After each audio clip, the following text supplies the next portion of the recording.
memperkenalkan diri. Perkenalkan, nama saya Hotnolus Tumora dengan nomor NIM 860-660-839. Prodi Pendidikan Guru Sekolah Dasar. Makul yang saya bawakan Filsafat Ilmu. Di video kali ini, saya akan membahas bagaimana pilar-pilar pendidikan Ki Hajar Dewantara tetap relevan menjawab tantangan pendidikan nasional di era digital saat ini. Sebelum masuk, kita samakan dulu apa sih pilar itu. Pilar itu ibarat tiang penyangga rumah. Kalau tiangnya kuat, maka rumahnya kokoh. Kalau tiangnya rapuh, sedikit guncangan saja rumah itu bisa roboh. Nah, menurut Ki Hajar Dewantara, pendidikan nasional juga punya pilar utama sebagai penguat sistem. Pilar ini dapat jadi arah, bukan hanya metode mengajar saja. Soal yang pertama, makna pilar.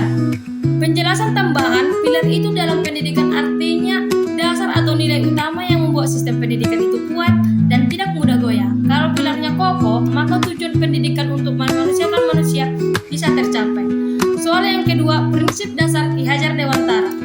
Pilar Ki Hajar Dewantara dirumuskan dalam 3 prinsip yang kita kenal sebagai sistem AMO. Yang pertama, Ingarso Sungtulodo. Di depan dia memberi teladan. Guru harus dapat bisa jadi contoh, bukan hanya menyuruh siswa. Guru itu dapat sebagai pusat perhatian. Apa yang dilakukan akan ditiru oleh murid.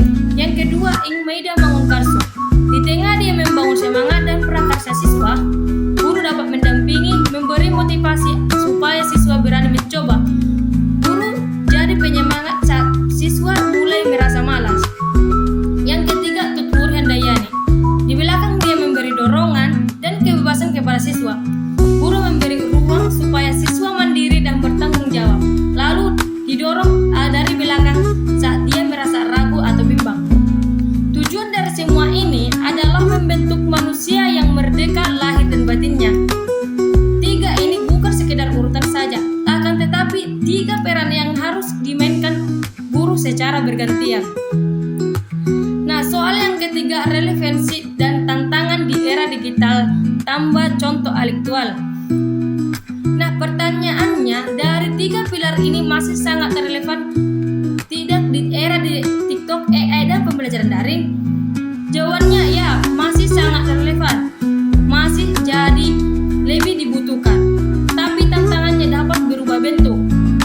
Yang pertama, pembelajaran daring, prinsip Tutur Handayani.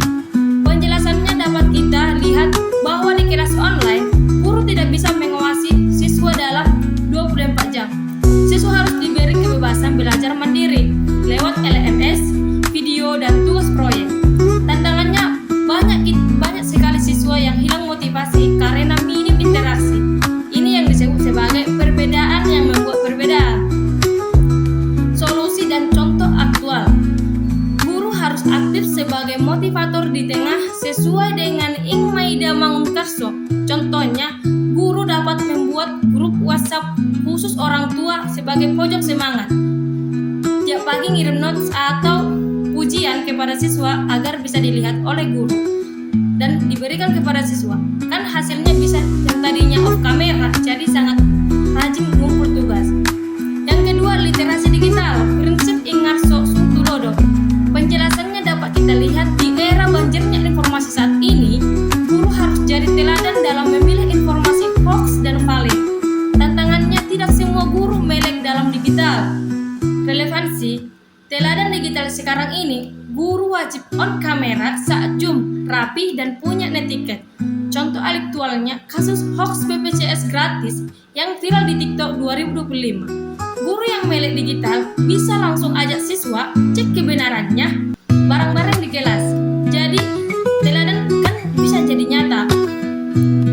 Nah, yang ketiga, karakter peserta didik. Penjelasannya kita lihat bahwa media sosial membuat karakter siswa mudah terpengaruh bahasa kasar influencer.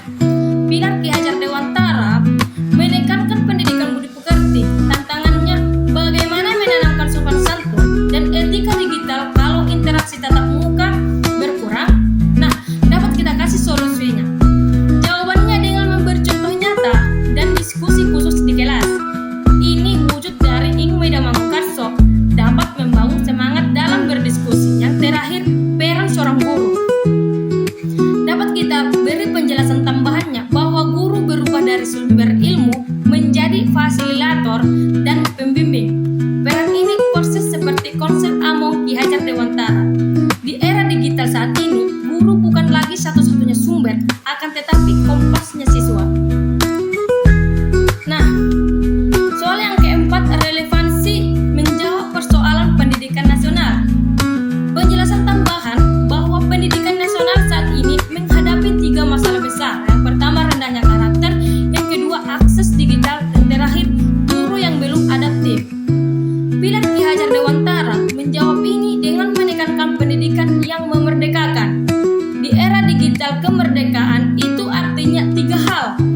siswa yang merdeka belajar lewat LMS, merdeka berpikir kritis supaya tidak ketipu hoax, yang terakhir merdeka dari informasi menyesatkan.